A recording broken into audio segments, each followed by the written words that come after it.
You wake up at 6:14 in the morning because your upstairs neighbor dropped something heavy on the floor again. The sound shakes dust from the ceiling of your tiny apartment. You stare at the cracked paint above your bed and already feel exhausted. Another day. Another shift. Another 12 hours pretending your life is going somewhere. The alarm on your phone starts buzzing beside your pillow. You silence it before the second vibration. Your bank balance is $43.17. Rent is due in 4 days. Your car makes a grinding noise every time you turn left. And your boss sent you 3 emails after midnight asking why yesterday's reports weren't finished. You sit on the edge of the bed for a long moment, staring at the darkness outside your window. Some people wake up excited for the future. You wake up calculating damage. How much gas can you afford? Can groceries wait another week? Will your landlord give you extra time again? You put on the same black hoodie you've worn for years and leave for work before sunrise. Rain taps softly against the windshield as you drive through the city. Traffic lights reflect on wet roads like broken neon mirrors. At the intersection near the highway, your gas light comes on. You sigh. Of course it does. You pull into the nearest gas station. The place looks half abandoned. Buzzing lights. Coffee stains on the counter. A tired cashier scrolling his phone behind scratched bulletproof glass. While the pump fills your tank with exactly $12 worth of gas, your eyes drift toward the electronic jackpot sign above the entrance. $740 million. The number looks fake. Impossible. You laugh quietly to yourself. People like you don't win things like that. Still, something makes you walk inside. Maybe curiosity. Maybe desperation. Maybe the tiny human instinct that whispers. What if? You buy 1 ticket. Quick pick. $2. You shove it into your wallet and forget about it before you even reach your car. Because people like you don't win. They survive. That's different. The next 3 days pass like every other week of your life. Work. Bills. Microwave dinners. Scrolling social media at 2 a.m. while wondering how everyone else seems happier than you. Then Friday morning happens. You're standing in line at a grocery store buying the cheapest cereal you can find when the woman in front of you gasps. "Oh my God," she says. "The winning ticket was sold here in the state." Your heart skips once. Only once. Then logic returns. Millions of tickets are sold. You probably didn't even remember the numbers correctly. But suddenly your hands feel cold. You leave your groceries behind and walk back to your car. Rainwater slides down the windows as you pull the ticket from your wallet. The paper is bent. Wrinkled. Meaningless. Until you open the lottery website. The first number matches. Then the second. Then the third. You stop breathing after the fourth. By the 6th number, your entire body is shaking. You check again. And again. And again. Every number matches. Every single one. You just won $740 million. For a full minute, your brain refuses to understand. The number is too large. Your entire existence has been built around limits. Suddenly there are none. You lock the car doors. Then check the ticket 10 more times. People walk past outside carrying groceries, umbrellas, coffee cups. Normal lives. No one knows the person sitting in this old car is suddenly one of the richest people in the city. You should feel excited. Instead, you feel terrified. Because deep down, you understand something immediately. This money can destroy you. You go home and search one thing. What happens to lottery winners? The internet answers like a horror movie. Bankruptcy. Family betrayal. Kidnappings. Drug addiction. Depression. Murders. One article says most lottery winners lose everything within a decade. Another says sudden wealth changes the brain the same way trauma does. Your stomach tightens. By midnight, you've learned more about trusts, tax law, anonymous claims, and wealth protection than you ever thought possible. And one piece of advice appears everywhere. Tell nobody. Not friends. Not family. Nobody. The next morning, you contact a law firm 3 hours away. Old money. Private clients. No flashy advertisements. The receptionist doesn't sound surprised when you explain why you're calling. That somehow scares you more. The meeting happens 2 days later. The office overlooks the city skyline from the 43rd floor. Everything smells expensive. The chairs. The silence. Even the water tastes richer somehow. 3 lawyers examine your ticket under bright light. Finally, the oldest one nods. It's authentic. Those 2 words split your life into before and after. They explain the process carefully. Anonymous trust. Private banking. Tax strategies. Security recommendations. The lump sum payout after taxes will leave you with around $290 million. You almost laugh hearing the number spoken out loud. 2 weeks later, the money arrives. Not physically. No giant check. No television cameras. Just numbers on a private banking app. 290,431,882.17. You stare at the screen until your eyes hurt. That number used to belong to other people. Celebrities. Athletes. Tech founders. Now it belongs to you. Someone who once skipped meals to save money. The first thing you do is pay everything off.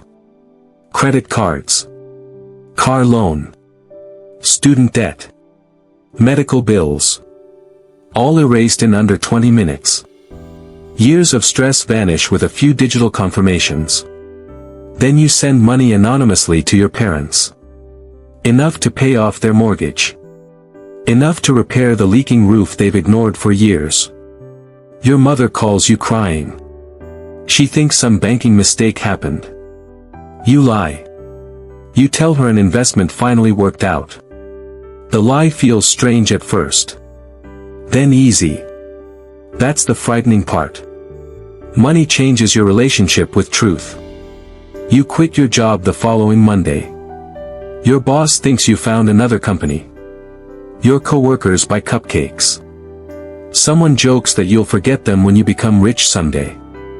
You nearly choke trying not to laugh. Walking out of the building for the last time feels surreal. No more alarm clocks. No more meetings. No more pretending to care about deadlines that mean nothing. You should feel free. Instead, you feel untethered. Like an astronaut whose cable just snapped. The spending starts slowly. A better apartment. Then a penthouse. A watch that costs more than your old yearly salary. Tailored clothes. First-class flights. Luxury hotels where employees greet you by name before you even speak. At first, every experience feels magical. You eat at rooftop restaurants in Tokyo. Watch sunsets from private villas in Greece. Drive cars so quiet they barely feel real. You discover there's an entire hidden world designed exclusively for rich people. Private lounges. Private beaches. Private elevators. People whose entire careers exist to make wealthy clients comfortable. For the first few months, you think you've escaped life itself. Then the excitement begins fading. The penthouse becomes normal. The luxury car becomes transportation. The expensive meals become food. Human beings adapt to everything. Even dreams. One night in Singapore, you sit alone in a suite overlooking the city. The skyline glows like a science fiction movie. There's champagne chilling beside the bed. A grand piano in the corner. Floor-to-ceiling windows worth more than your entire childhood home. And yet, you feel nothing. You scroll through your phone looking at old photos. Cheap diners with friends. Road trips in broken cars. Laughing at stupid jokes in apartments with terrible furniture. Back then, life was harder. But somehow it felt more alive. You start dating someone 6 months later. Her name is Elena. She's funny. Smart. A photographer who still gets excited about little things. Street food. Rainstorms. Old bookstores. You don't tell her about the money immediately. For a while, being around her feels normal again. Then she notices things. The watches. The travel. The impossible freedom. Eventually, you tell her everything. Every secret. Every fear. Every dollar. At first, she just stares. Then she laughs in disbelief. Then she cries. Then everything changes. Not instantly. Not dramatically. But subtly. Like gravity increasing by 1% each day. Restaurants become tests. Vacations become expectations. Arguments become tangled with money even when neither of you says it out loud. You begin questioning every kindness. Every compliment. Every expression of love. Would she still choose you without the wealth? You hate yourself for asking the question. But once the thought exists, it never leaves. A year later, she leaves. Not because of the money. Because of what the money turned you into. Suspicious. Guarded. Emotionally distant. She says you live like someone waiting to be robbed. The terrifying part is that she's right. By now, people know you're rich. Not officially. But wealth leaves fingerprints. A cousin notices the new property. A former coworker spots you in Monaco online. Rumors spread. Your phone fills with messages. Business ideas. Investment opportunities. Emergency requests. A childhood friend asks for $50,000. An uncle suddenly wants to reconnect. People you haven't spoken to in years remember your birthday. You try helping at first. Paying medical bills. Funding college tuition. Helping friends launch businesses. Some are grateful. Others become dependent. One person calls you selfish after you refuse a second request. You begin understanding something ugly about money. No amount is ever enough once people believe you have unlimited access to it. The security team comes next. Private advisors recommend it after someone posts your address online. Now cameras surround your house. A former military contractor drives behind your car whenever you travel. There's a panic room hidden beneath your home. At first it feels ridiculous. Then someone follows you from a restaurant one night. Then another stranger waits outside your gate asking for help. Then anonymous emails begin arriving describing your schedule in uncomfortable detail. Fear changes your routines. You stop going certain places. Stop trusting strangers. Stop trusting coincidences. Your world shrinks. You try finding purpose in charity. And for a while, it works. You create scholarships for students from poor neighborhoods. You fund surgeries for children whose families can't afford treatment. You rebuild community centers. Donate to shelters. Support animal rescues. For the first time since winning, you feel something close to peace. Not happiness exactly. But usefulness. The foundation grows quickly. Millions leave your account each year. And strangely, giving money away feels better than spending it. One winter afternoon, you visit a school your foundation helped renovate. A little girl runs up holding a brand new laptop. She says she wants to become an engineer someday. The excitement in her eyes hits you harder than any luxury purchase ever did. For a brief moment, the money finally feels meaningful. Years pass. Your wealth grows faster than you spend it. Investments multiply. Properties appreciate. The machine feeds itself now. You are wealthier at 40 than you ever imagined possible at 20. But your life feels strangely quiet. Most of your old friends drifted away. Not out of jealousy. Out of distance. You no longer live in the same reality. Their struggles are foreign to you. And your problems sound absurd to them. Loneliness becomes the one thing money cannot solve. One night, unable to sleep, you drive through your old neighborhood. The apartment building is still there. The cracked parking lot. The flickering hallway lights. The broken vending machine near the laundry room. You sit in the car for a long time watching people move through windows above you. Ordinary lives. Ordinary worries. Ordinary dreams. And suddenly, you miss it. Not the poverty. Not the fear. But the feeling that life still had direction. Back then, every improvement mattered. Every small victory felt earned. A cheap dinner could feel special. A weekend trip could become a treasured memory. Scarcity gave things meaning. Now everything is available instantly.